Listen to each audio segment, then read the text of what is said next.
ان کان رجلن اگر آدمی ہے تو بال جو ہے پورا کاٹے گا، حلق کرنا جو ہے افضل ہے۔ اما المرأة فتقصر رأسها بكل حال فتقصر من كل قرن انمیلہ، عورت جو ہے انگلی کے پور کے برابر تھوڑا بال کاٹے گی، لیکن مرد جو ہے پورے سر کا بال تحریک کرائیں گے، یہی افضل ہے۔ تھوڑا سا بال نکال دینا، قینچی سے کاٹ دینا، تھوڑا سا یہاں سے دائیں بائیں سے، یہ جائز نہیں ہے۔ پورے سر کا بال نکالنا سنت ہے۔ جمیع الراس یجب ان یکون الحلق شاملا لجمیع الراس محلقین رؤوسکم، اللہ فرماتا ہے اپنے سر کے بال کو مڑاتے ہیں، حلق جمیع راس ہی، یہ سنت ہے، سمجھ گئے۔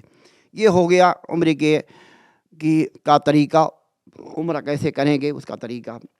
مختصر یہ ہے، اغتسال، غسل کرنا جیسا کہ نہایا جاتا ہے، احرام پہننا، تلبیہ کہنا، طواف کرنا 7 چکر، اور 2 رکعت نماز پڑھنا، صفا مروہ کے درمیان سعی کرنا، بال کٹانا، یہ مختصر جو ہے عمرہ کرنے کا طریقہ ہم نے بیان کیا ہے۔